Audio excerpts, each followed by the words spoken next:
Gaming's perpetual window into the future, the Deus Ex franchise has long been regarded as one of the most innovative series ever created. We're looking back at the iconic franchise and getting an inside look at what's coming next. I'm Naomi Kyle, and this is DX15.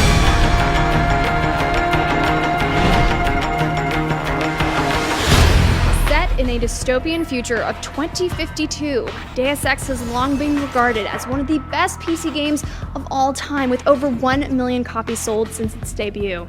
Today we begin our journey with the original founders of Deus Ex. 15 years later, we're sitting down with Chris Norden, Sheldon Pacotti, and Warren Spector as they reflect on the genesis of the idea, their influences for the futuristic story, and how the game's success spawned a franchise. Hey, you look like the vigilante type. If you'd told me anybody was going to care about any game for 15 years, I would have said you were nuts. The thing that kills me is it's not just that people think about it and talk about it. I get emails from people all the time telling me they're still playing it. I've talked to some people who said, oh, I play it every year, and just make a point to go back and experience it again just because it was so interesting and different at the time. I think that's amazing. Like, I'm blown away by that. Yeah, I'm surprised. I have students that say it's one of their favorite games of all time. I didn't expect it to be the success that it eventually turned out to be, but that didn't matter. Like, we were making the game we wanted to make. We were all super dedicated to doing it the right way and making it tell the story we wanted to tell and present the choice and the stuff that we really focused on to the players. The artists, the art team, they all seemed to really enjoy the work they were doing. The style was solid, everything was good. The design team meshed well with the art team. We all worked together really well. I gotta admit, I did think it was going to be kind of a cult classic as opposed to a mega hit, but it was the game I was gonna make somehow, some way, sometime, and nobody was damn well gonna stop me. I didn't care if it sold 3 copies.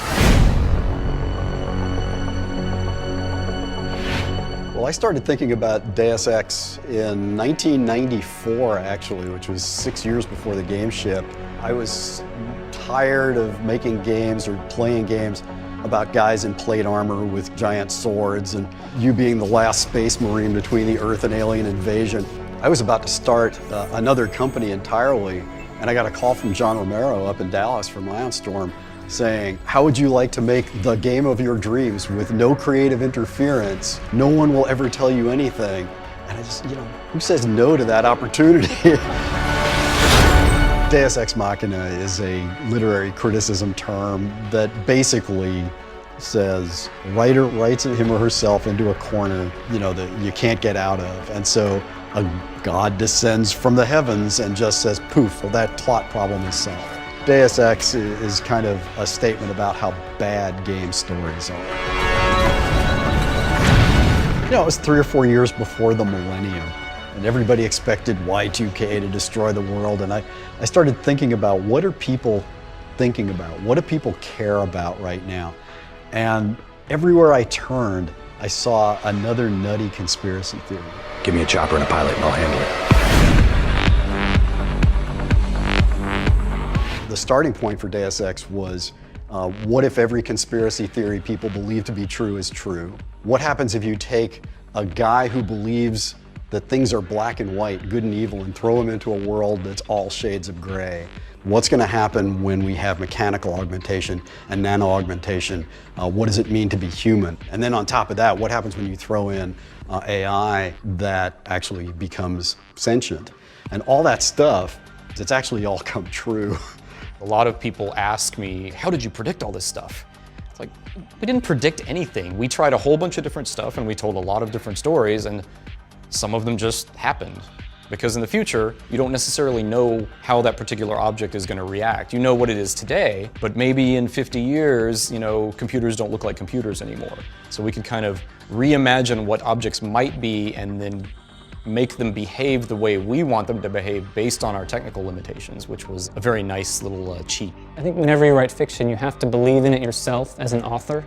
And so no matter what the element was, whether it was aliens coming to Earth or the Templars or something, we did enough research to find out what was true about them and put them into the storyline in a way that was believable. So I think that's why some of the technology predictions in particular seem kind of cogent, because it was using terminology of the time that actually was real technology and still holds up together pretty well today. Lead the way. The big strength of the game is that we didn't try to contain the player on a track. We just let the player go and attack objectives in whatever order they wanted, and gave the player freedom to explore the story in their own way. It's not about beating a boss. It's not about just, saving a princess. It's about how do you think the world should be? Not how does the designer want the world to be, not how does the character want the world to be. How do you as a human being playing the game think the world should be? Some people think it's a right-wing game, some people think it's a left-wing game. And it's because, some people read more of the stuff that was supporting the left-wing in-game than the right-wing in-game. It's all in there. It's a game you can play over and over and over again and get more story and get a different experience.